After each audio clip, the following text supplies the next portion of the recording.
தமிழ்நாட்டுல எப்படியும் நுழைய முடியாதுன்னு ஆகிருச்சு. சரி, வழக்கம் போல நாம இருக்கோம்னு காமிச்சுப்போம்னு சங்கிகளும் பாஜக காரங்களும் கிளப்பின பிரச்சனை தான் திருப்பரங்குன்றம் தீப சர்ச்சை.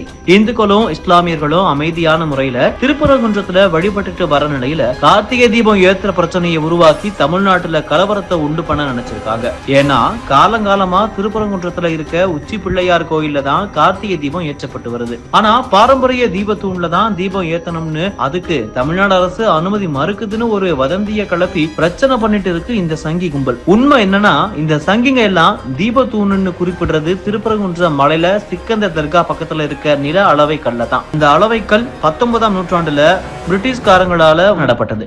அதுல தீபம் ஏத்தனம்னு போர்க்கொடி தூக்கி மத கலவரத்தை உண்டு பண்ண பாக்குறாங்க பாஜக சங்கிங்க. ஆனா உண்மையான தீபத்தூண் மலை கோயிலுக்கு மத்தியில இருக்கு. அந்த தூண்ல பல்லாயிரம் வருஷமா தீபம் ஏற்றப்பட்டு வந்தாலும் 19ஆம் நூற்றாண்டில் கட்டப்பட்ட திருப்பரங்குன்றம் உச்சி பிள்ளையார் கோயில்ல தான் கார்த்திகை தீபம் தொடர்ந்து ஏற்றப்பட்டு வருது.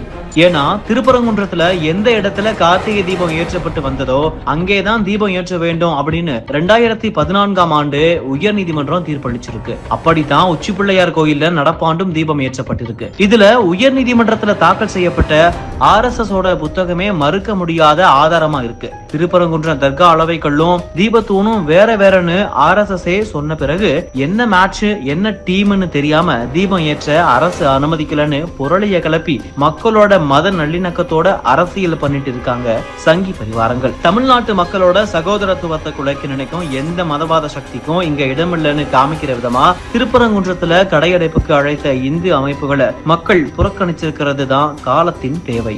அவங்க வேலையை பார்த்துக்கிருக்காங்க. கடையில் அடைக்கல, கடைலாம் திறந்து வியாபாரம் நடந்துகிட்டே இருக்கு. எந்த பிரச்சனையுமே கிடையாது, எதுவுமே கிடையாது, அமைதியாக தான் இருக்கு. எங்களுக்கு கடை அடைக்கணும் நோக்கமே இல்லை. வெளியூர்காரங்க குசிலேருந்து பண்ணிட்டு இருக்காங்க தவிர இங்கே உள்ள மக்களுக்கு எதுவும் சம்மந்தமே கிடையாது.